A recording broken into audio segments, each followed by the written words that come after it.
नमस्कार दोस्तों, मैं अमन रस्तोगी आपका अपने YouTube चैनल जॉब अलर्ट पर स्वागत करता हूं। दोस्तों, आज बात करेंगे पेट 2023 के विषय में।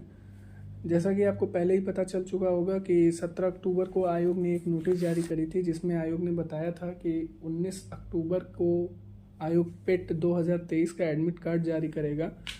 तो आज आयोग ने अपना एडमिट कार्ड जारी कर दिया है और आशा करता हूँ कि आप सब लोगों ने एडमिट कार्ड चेक कर लिया होगा। जिन लोगों ने अपना एडमिट कार्ड अभी तक नहीं देखा है तो वो कृपया आयोग की वेबसाइट से अपना एडमिट कार्ड डाउनलोड कर लें, जिससे बाद में उनको सर्वर डाउन होने की प्रॉब्लम से जूझना ना पड़े। ठीक है दोस्तों, वीडियो को पूरा ध्यान से सुनिएगा, अंत तक सुनिएगा। पेट के एग्ज़ाम के विषय में आपको कुछ टिप्स और ट्रिक्स बताए जाएंगे। तो दोस्तों, आप लोग पहले अपना एडमिट कार्ड डाउनलोड कर लें और ये सुनिश्चित कर लें कि आपका सेंटर कहाँ गया है। जैसा कि आपको पहले पता होगा कि 28 और 29 अक्टूबर को आयोग ने परीक्षा कराने की डेट पहले ही घोषित कर दी थी। 20 लाख बच्चे हैं, 20 लाख से थोड़े से अधिक, जिनकी परीक्षा कराई जानी है और 4 शिफ्ट में पेपर होगा। तो आयोग ने पहले ही मेरे हिसाब से कि 5-5 लाख बच्चों की एक शिफ्ट बनाई होगी। एक शिफ्ट में 5 लाख बच्चों का एग्ज़ाम होगा। तो आप लोग पहले जाइए, अपना एडमिट कार्ड डाउनलोड कर लीजिए और फिर आश्वस्त होकर पढ़ाई कीजिए।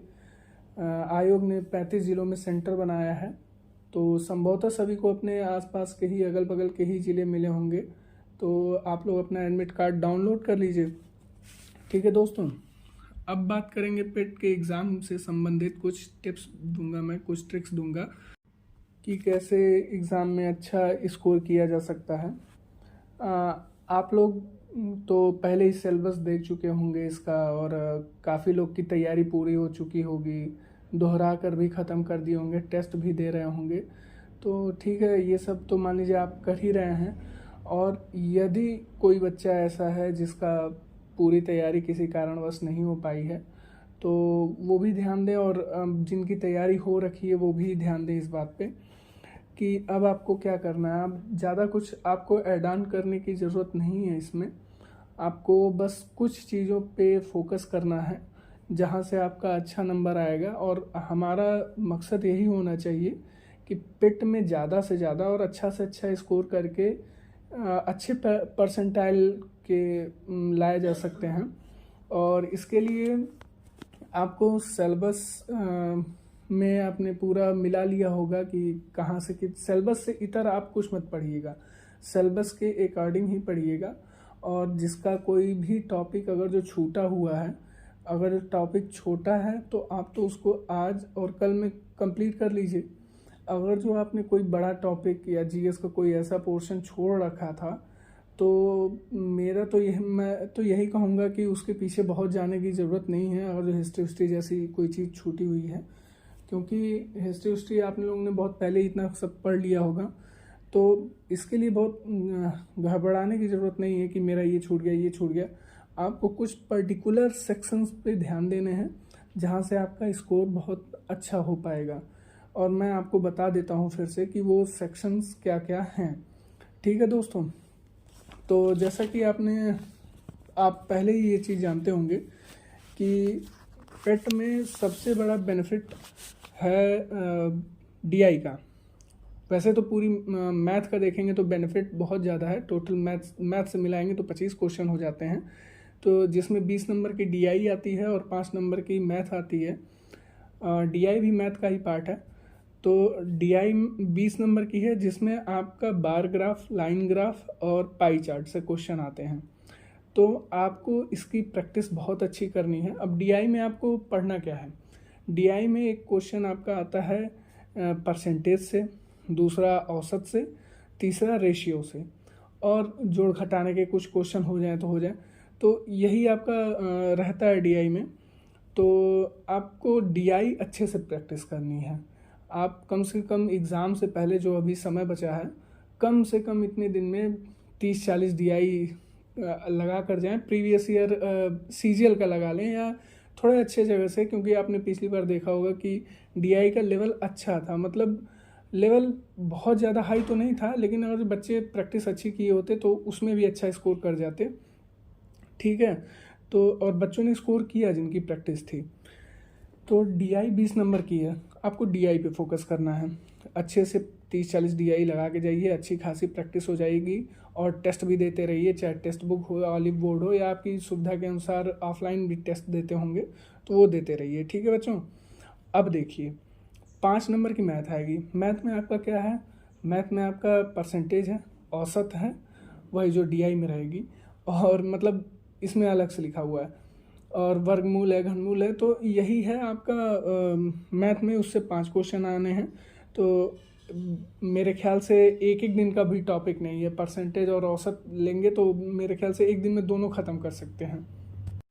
तो DI और मैथ मिलाकर टोटल 25 क्वेश्चन हो जाते हैं। 5 नंबर की आपकी रीजनिंग है, तो वो आपका प्रैक्टिस सेट से ही कवर हो जाएगा, उसके लिए अलग से पढ़ने की ज़रूरत नहीं है, टाइम खपाने की ज़रूरत नहीं है।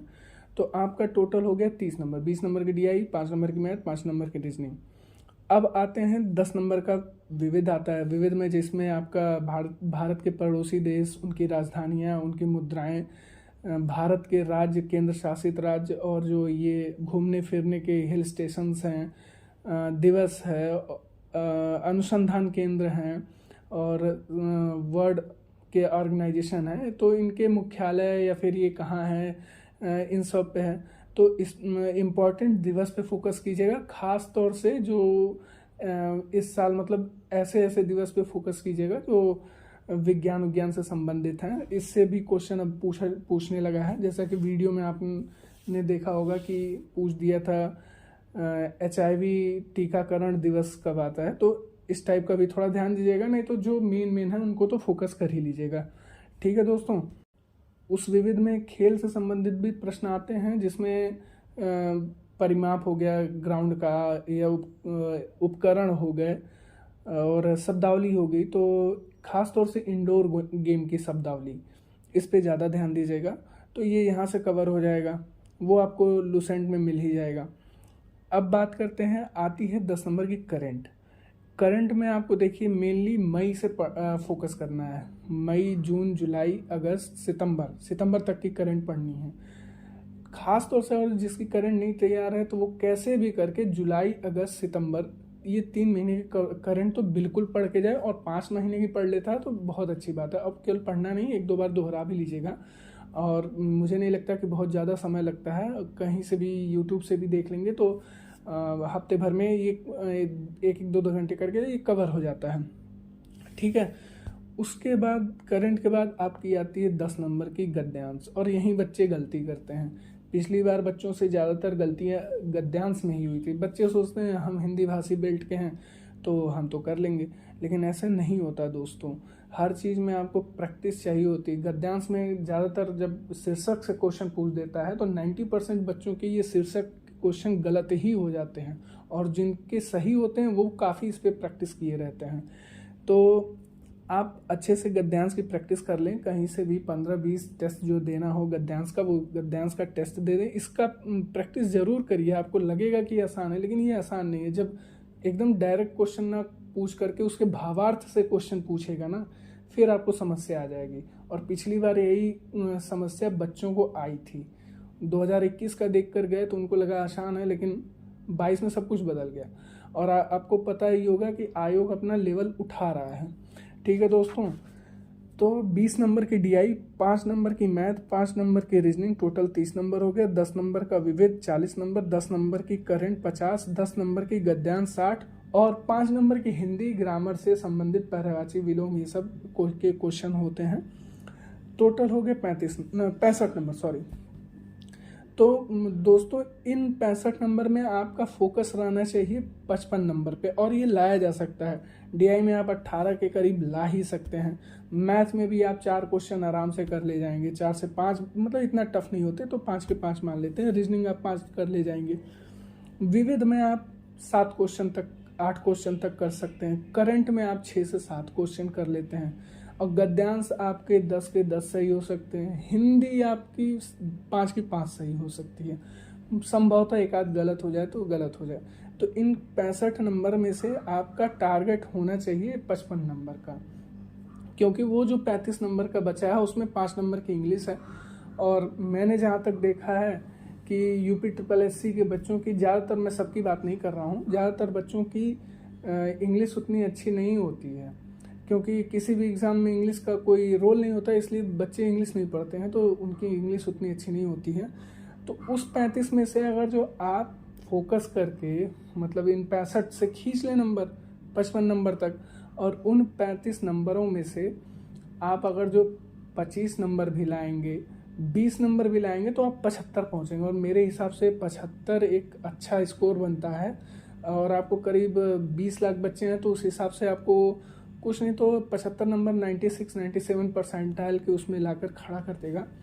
और 80 नंबर आपका फोकस होना चाहिए, 80 एवं, जिससे आप एक छोटी भी भर्ती आए, अगर 60-70 पोस्ट भी आए, तो आप उसके लिए एलिजिबल हो जाएंगे, 80 नंबर आया तो। ठीक है दोस्तों, तो बाकी सब आपको पता ही है। बस मैं यही बताऊंगा कि ये जो इधर 65 नंबर है, इस पर ज़्यादा फोकस करिए, और यही इन 9-10 दिनों में जितना फोकस कर पाए, यही आपका नंबर बढ़ाएगा, और यही आपको परसेंटाइल में भी, रैंक में भी लाकर खड़ा करेगा। ठीक है दोस्तों, तो बस आप पढ़ते रहिए, एडमिट कार्ड डाउनलोड कर लीजिए, और ठीक है, अब चलते हैं। जय हिंद, पढ़ते रहिए।